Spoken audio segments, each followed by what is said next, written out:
The Trinity College. The Trinity College in Dublin is Ireland's oldest, best-ranked, and high-level educational institution. It was founded in 1592 and has produced some of Ireland's most famous literary giants, including Oscar Wilde and Samuel Beckett. Trinity College Dublin provides a one-of-a-kind chance to combine a demanding academic curriculum with an unmatched range of cultural, social, and professional activities. Trinity is recognized as a world leader in nanotechnology, immunology, mathematics, engineering, and many more. Trinity is also Ireland's most prominent university owing to its historical significance.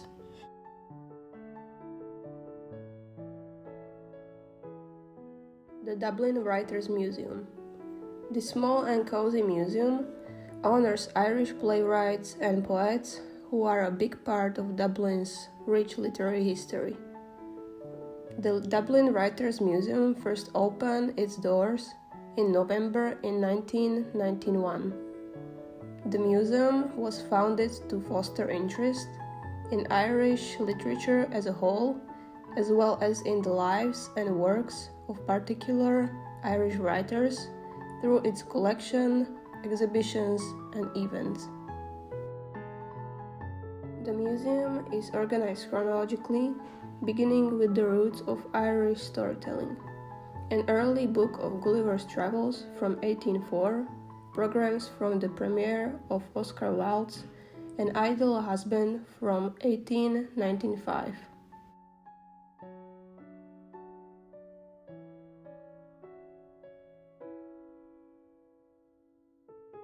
Dublin Castle.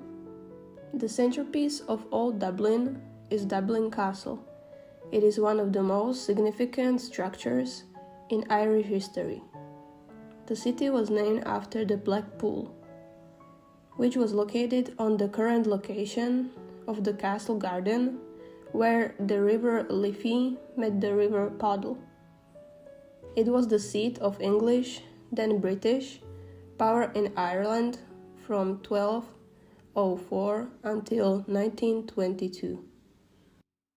They presently host presidential inaugurations, formal state visits, state festivities, exhibits, and other events. The Dublin Castle collection is particularly strong in paintings, although it also includes sculpture, clocks, ceramics, prints, tapestries, and other items from the 17th century to the present day. St. Patrick's Cathedral. This cathedral has been a part of Irish history for over 800 years and is now one of the Dublin's most famous tourist sites. St. Patrick's Cathedral, built between 1220 and 1260 in honor of Ireland's patron saint, provides tourists a rich and engaging cultural experience and is one of the few buildings surviving from medieval Dublin. It is the biggest cathedral in Ireland and the national cathedral of the Church of Ireland. In the 70s, Jonathan Swift, author of Gulliver's Travels, was Dean of St. Patrick's Cathedral, and he is one of numerous tombs on the grounds. Very Great Famine. Roman Gillespie made the famine memorial sculpture, which was opened to the public in 1997. The sculptures show thin men and women stumbling along the riverbanks with different looks of sadness, hopelessness, and determination. To really get the point across, a starving dog walks behind the people in the bronze sculptures. They are one of Ireland's most photographed pieces of public art. Because of Ireland's Great Famine, a lot of people left the country. This sculpture is a permanent tribute to those who left. Oscar Wilde's house and statue. Oscar Wilde House in Dublin City was where he took his first steps and where he was schooled for the first 10 years of his life. Oscar attended Trinity College Dublin as a youth. From across the street, a colorful statue of Oscar Wilde perches on his Merrion Square perch. Depending on how you look at it, his face smirks or frowns. The structure has a medicinal background as well. He was knighted in 1864 after being named oculist ordinary to Queen Victoria in 1863. Jonathan Swift. He was best known as the author of Gulliver's Travels. He was a great writer who stood up against social injustice.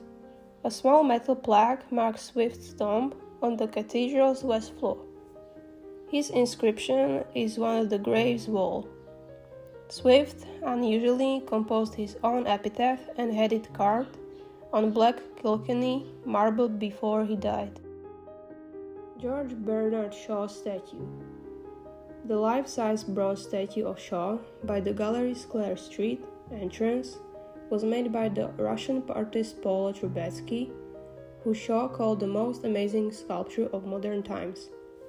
The two men became friends because they both liked being vegetarian, and Trubetsky went on to make 3 sculptures of Shaw. James Joyce statue. James Joyce is considered by many to be Ireland's most famous author.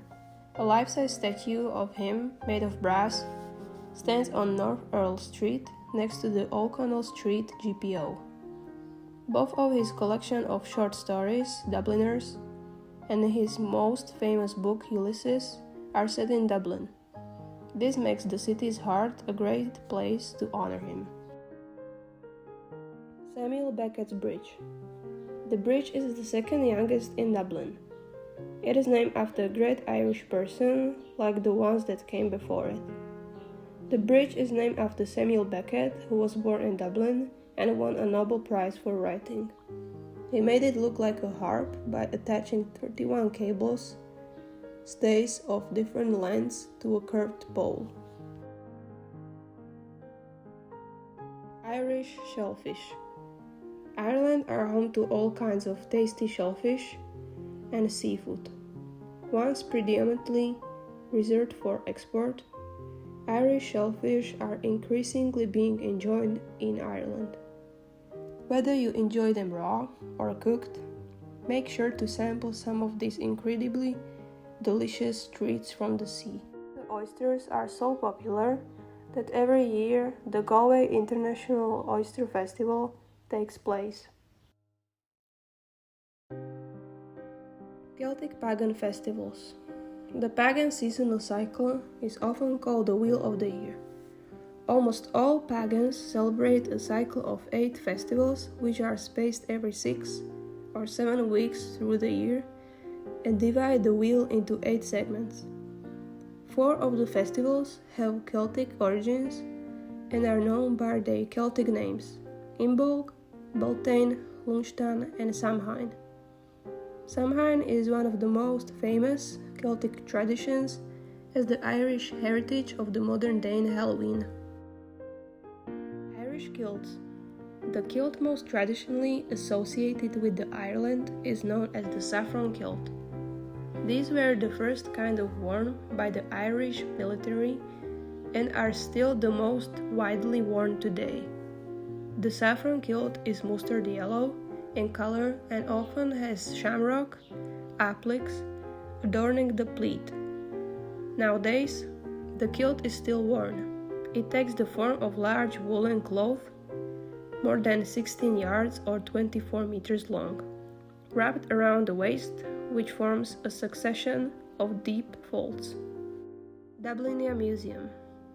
Dublinia is a historical recreation museum and visitor attraction in Dublin, focusing on the Viking and medieval history of the city. Dublinia is located in a part of Dublin's Christ Church Cathedral, known as the Synod Hall. Dublinia features historical reenactment, with the actors playing the roles of Vikings and medieval Dubliners, and encourages visitors to join it. The exhibition was opened in 1993. Something extra at the end. Napoleon's exile on the remote island of St. Helena is well documented. He was cared for by a Dublin doctor, Barry Edward O'Meara. The doctor could speak both French and Italian, no doubt leading to some interesting conversations with his patient. As a token of his appreciation, Napoleon gave the doctor his toothbrush and other mementos before his death in 1821.